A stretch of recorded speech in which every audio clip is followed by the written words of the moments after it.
ಮಹಿಳೆಯರ ಒತ್ತಡದಿಂದ ಆತ್ಮಹತ್ಯೆ ಮಾಡಿಕೊಳ್ಳುತ್ತಿದ್ದಾರೆ ಜಿಲ್ಲಾ ನಿರ್ದೇಶಕಿ ಚೇತನ.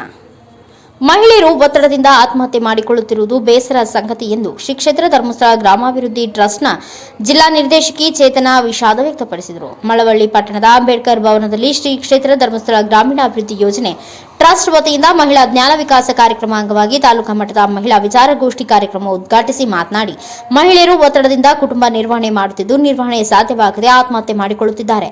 ಆತ್ಮಹತ್ಯೆ ಮಾಡಿಕೊಳ್ಳುವ ಮೊದಲು ನಮ್ಮ ತಂದೆ ತಾಯಿ ಮಕ್ಕಳನ್ನ ಕುಟುಂಬದ ಬಗ್ಗೆ ಯೋಚನೆ ಮಾಡಿದರೆ ಆತ್ಮಹತ್ಯೆಯನ್ನ ಮಾಡಿಕೊಳ್ಳದೆ ಉತ್ತಮ ಜೀವನ ನಡೆಸಬಹುದು ಎಂದರು. ಮಹಿಳೆಯರ ಸಬಲೀಕರಣ ಮಾಡಲು ಶ್ರೀ ಕ್ಷೇತ್ರ ಧರ್ಮಸ್ಥಳ ಸಂಸ್ಥೆ ಮಹಿಳೆಯರ ಸ್ವಸಹಾಯ ಸಂಘ ಮಾಡುವ ಮೂಲಕ ಸಾಕಷ್ಟು ಪ್ರಯತ್ನ ಮಾಡುತ್ತಿದೆ ಎಂದರು. ಕಾರ್ಯಕ್ರಮದಲ್ಲಿ ಪುರಸಭೆ ಮುಖ್ಯಾಧಿಕಾರಿ ನಾಗರತ್ನ, ಶ್ರೀ ಕ್ಷೇತ್ರ ಧರ್ಮಸ್ಥಳ ಗ್ರಾಮಾಭಿವೃದ್ಧಿ ಟ್ರಸ್ಟ್ನ ಯೋಜನಾಧಿಕಾರಿ ಲೋಕೇಶ್, ಡಾಕ್ಟರ್ ಶೋಭಾ, ಡಾಕ್ಟರ್ ಆದಿತ್ಯಗೌಡ ಸೇರಿದಂತೆ ಹಲವರು ಉಪಸ್ಥಿತರಿದ್ದರು.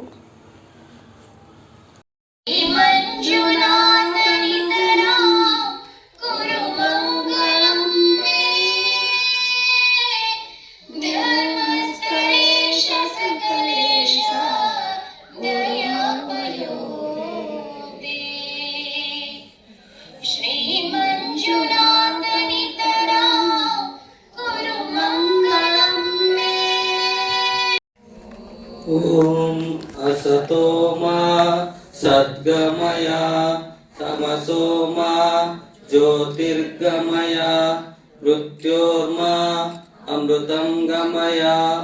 ओम शांति शांति शांति. ದೀಪ ಟೀಚರ್ಗಳ ಒದಗಣೆ ಹಾಗೇನೆ ಇವತ್ತು ಮಾಸಾಸನಗಳನ್ನ ಬಹಳ ಮುಖ್ಯವಾಗಿ ನಾವಿವತ್ತು ಜ್ಞಾನ ವಿಕಾಸ ಕಾರ್ಯಕ್ರಮದಡಿಯಲ್ಲಿ ಕೆಲವೊಂದು ಕಾರ್ಯಕ್ರಮಗಳನ್ನ ಮಾಡ್ತಾ ಇದ್ದೇವೆ. ಅಂದ್ರೆ ಇವತ್ತು ಮಹಿಳಾ ಜ್ಞಾನ ವಿಕಾಸ ಅಂತ ಹೇಳಿದ್ರೆ ಒಬ್ಬ ಮಹಿಳೆ ತನ್ನ ಕುಟುಂಬದಲ್ಲಿರ್ಬಹುದು ಅಥವಾ ಸಮಾಜದಲ್ಲಿರ್ಬಹುದು, ಅವಳು ಬದುಕಬೇಕಾದ್ರೆ ಅವಳನ್ನ ಬದುಕನ್ನ ಕಟ್ಟಿಕೊಳ್ಳುವಂತ ಜ್ಞಾನವನ್ನ ಹಾಗೇನೆ ಅವಳಲ್ಲಿರುವಂತ ಪ್ರತಿಭೆಯನ್ನ ಗುರುತಿಸಿ ಅವಳಿಗೆ ಸರಿಯಾದಂತ ಒಂದು ವೇದಿಕೆಯನ್ನ ಕಲ್ಪಿಸಿಕೊಡುವುದರ ಒಳಗಡೆ ಅವಳಿಗೆ ಧೈರ್ಯವನ್ನ ತುಂಬುವಂತ ಕೆಲಸವನ್ನ ಇವತ್ತು ಜ್ಞಾನ ವಿಕಾಸ ಕಾರ್ಯಕ್ರಮ ಮಾಡ್ತಾ ಇದೆ.